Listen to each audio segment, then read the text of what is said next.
Everyone, welcome to my new cooking channel रोहिणीर रान्नाघर। आजकेर रेसिपि भालो लागले चैनलटा प्लिज सबस्क्राइब करे दिओ।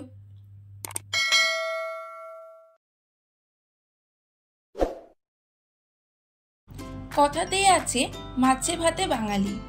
মাছ বাঙালির খুবই প্রিয়, তাই ঘরোয়া উপায়ে সুস্বাদু কাতলা কালিয়া বানিয়ে নিতে হলে অবশ্যই দেখে নাও আজকের রেসিপি। চলো শুরু করা যাক। কাতলা কালিয়া বানানোর জন্য আমি এখানে 2 পিস কাতলা মাছ নিয়ে নিয়েছি। প্রথমে কাতলা মাছ ভালো করে ধুয়ে তার মধ্যে স্বাদ মতো নুন, 1 চা চামচ হলুদ গুঁড়ো দিয়ে ভালো করে মাখিয়ে 15 মিনিট রেখে দিতে হবে। কাতলা কালিয়া বানানোর জন্য আমি এখানে নিয়ে নিয়েছি পেঁয়াজ কুচি, টমেটো কুচি, পেঁয়াজ বাটা, আদা রসুন বাটা। তারপর একটি কড়াইতে পরিমাণ মতো সরষের তেল দিয়ে দেব। তেলটা গরম হয়ে গেলে তার মধ্যে নুন হলুদ মাখানো মাছগুলো দিয়ে ভালো করে লাল লাল করে ভেজে তুলে নিতে হবে।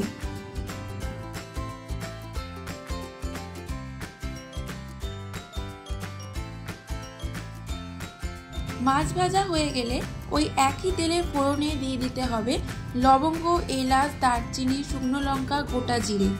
মশলাগুলো থেকে একটু গন্ধ বেরোনো শুরু হলে দিয়ে দিতে হবে পেঁয়াজ কুচি।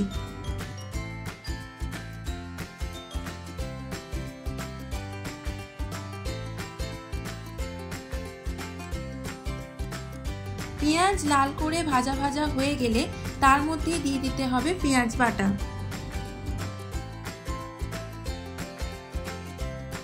পেঁয়াজটাকে 2 থেকে 3 মিনিট ভালো করে নাড়াচাড়া করে নিতে হবে।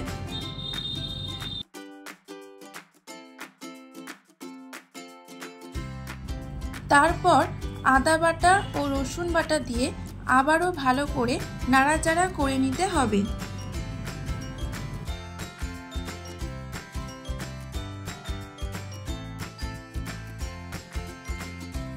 তারপর দিয়ে দেব হলুদ গুঁড়ো, কাশ্মীরি রেড চিলি পাউডার, জিরে গুঁড়ো।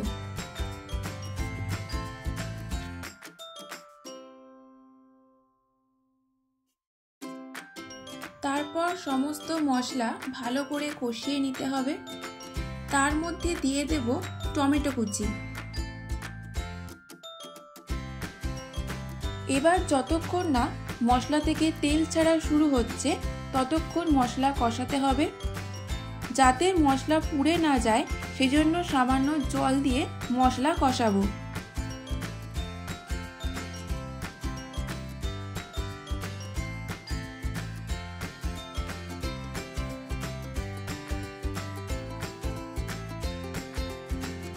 দিয়ে দেব পরিমাণ মতো নুন।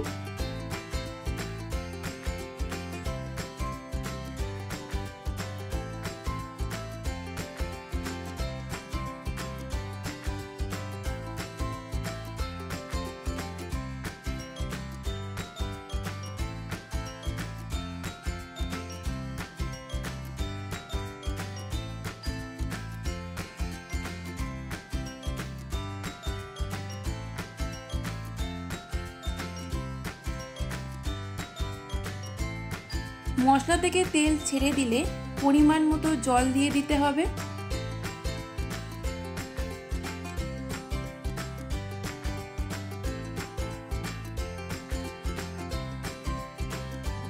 তারপর ফুটে উঠলে ভেজে রাখা মাছগুলো এর মধ্যে দিয়ে দেব। তারপর 6 থেকে 7 মিনিট রান্না করে নিতে হবে।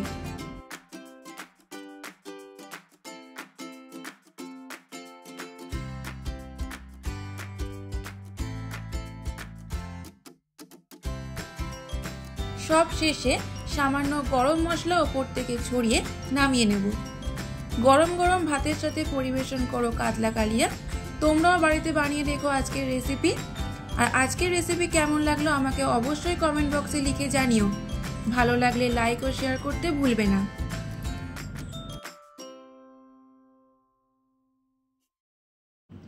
আবার দেখা হবে নতুন একটা ভিডিওতে। ততক্ষণ সবাই ভালো থেকো, সুস্থ থেকো।